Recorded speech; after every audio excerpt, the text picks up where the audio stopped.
4 words: the pursuit of excellence. And I think that if you live by them 4 words, you can't really go wrong in nothing you do.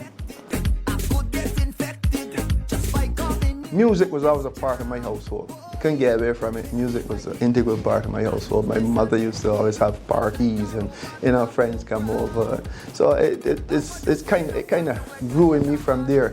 At Deacon's Primary, which is funny, it's my school, but this is really started.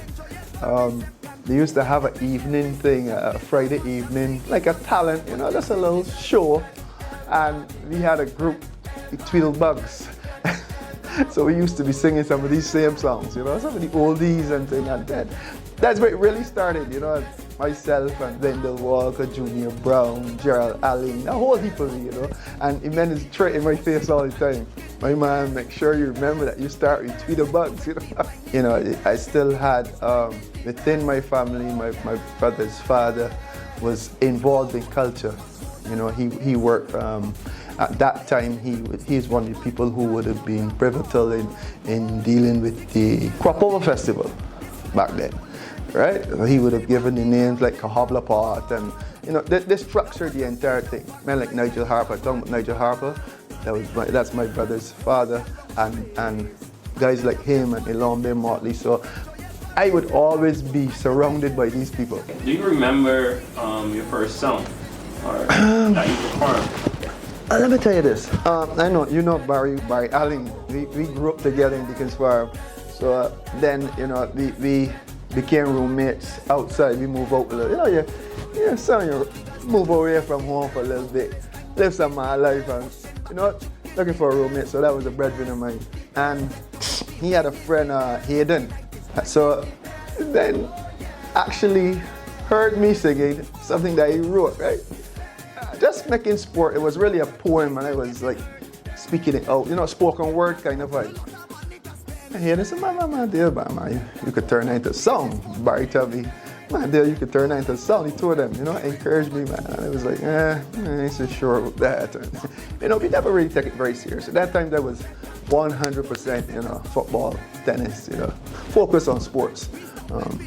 In the national team, you're trying to see if you could become a professional player. So music was just, something that I enjoy, but, you sing a little thing, but that's just fun. That's just kicks. It wasn't really nothing serious. And funny enough, I only really got serious in terms of pursuing that when I got injury, career-ending injury, right? So there went all the professional aspirations, the pro ball aspirations, and I mean, I don't look at it like, like a bad thing. I look at it like that was my destiny still, So once I was offset at the time, I was still happy to say, well, you know what? That is what channeled me into music. So then, Richard Stout again, I said always surrounded by culture because, we in the Black Rock area, there's so much talent around. Ricky Williams, tons. So Richard Stout was a family friend. So was Ricky Williams. Ricky Williams was my coach, so then I got the injuries like, little boy, I told him I ain't sure if I can ever play again at that level, at the national level. And I was defeated for a little bit, and Richard used to say, man, you could come and my show. I said, oh, sure, yeah, it's a football. I ain't for no music, nothing, just always used to tell him that. So, funny enough, it was a guy, his name was Fletcher. I think he passed now. I think his name was David Bryan. And he used to come on my block again, he used to be friends with one of my neighbors. And he heard me home just playing around. And he was like, man, hey man, because we now starting to think, man, we looking for young talent. We looking for fresh talent. And he was already a name in sports. So, so, man, come and give it a try. I want you to go and see Observer. I was like, oh boy. So I gone up in Grisette's now, scared, I show you, I jittery. And I gone to Observer with this song that was really a poem, and kind of transform it into a song. And I sang it like just raw a cappella, and Observer tried to get the guitar and find things, and then when it was finished, Observer would look at me and like, this is the first time you ever sing? I said, yeah, this is the first time I ever sing for anybody outside of, just home. And I was like, and you write this song? I said, yeah, I write this song. Man, American Sport. We rehearsing next week, Wednesday.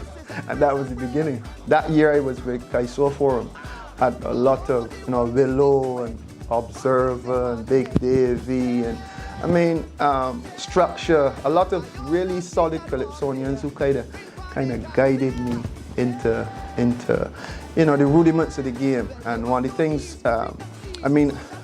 I always thank Nigel for that, because what he bred in both myself and my brother is that, whatever you're doing, you gotta do it well. From early, again, another family friend is the mighty Gabby. So when he heard that I was singing, because he and my mother grew up together again in the city, right? So it's just a lot of, like I said, I was destined to be in music, and Gabby would have guided me in the early stages along with Observer and John King and Right Plastic Bag. I could have been probably like 24, 25 years old. Yeah. What are some of the songs that you're most proud of? To tell the truth, I would say from a national point of view, for social commentary, Wrap Yourself Around the Flag. I'm more proud of that in terms of when I listen to that, I could probably hear that in 2052. You know what I mean? And it still bears relevance. Therapy, people's gotta laugh, yeah, that is one. And like in my writing, in those early times, I had kind of crafted a character, really, malicious Mavis. There's a malicious Mavis in every neighborhood, back in the day growing up. But it wasn't a particular person, it was just, Tell Me Mr. Deal. There were quite a few, man. In my earlier times, it was Young Generation. But there's a song that, again, those are the ones that are popular. But where social commentary is concerned, there's a song called The Warning that never really saw the light of day, right? But it can still play today and be relevant. Bringing it forward. Yes. 2023 crop over. 2023 crop over. What can we expect? What music you have? The best fet ever that's my offering so far. But I'm still working on stuff. I got a lot of things, much like the best fet ever. That song was put down for a while. We did that like 2017, 2018, before COVID. Then the monster came, so everybody had to get in the house. But so that is out now, and that's getting some really good love. It was only released recently, but is definitely something that you can feel it growing, Let me tell you about 2023. 2023 is going to go down as a weird year in terms of there is so much music out there. Good quality music. But I ain't sure where the avenues would be.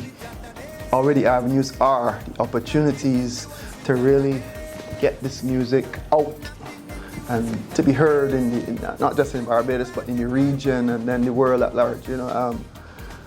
There's a lot of music out there. I really like a lot of the music that's being released, and the good thing about it is that you're seeing some younger artists come up and not just trying to do the normal, but trying to take some time and craft decent songs, proper melodies, singing them correctly. They like Pipe and Sadis. I like Grateful Core. Just D's doing his thing. Jamal Slocum. For upcoming artists, for the now generation, I 4 words: the pursuit of excellence. And I think that if you live by them 4 words, you can't really go wrong in nothing you do. Boy, this is the best fet ever, the best fet ever, the best fet ever, whoa. Yeah! Yo, this is your boy Mr. Dale, and you are tuned in, locked on, and listening to Crop Over Close Up.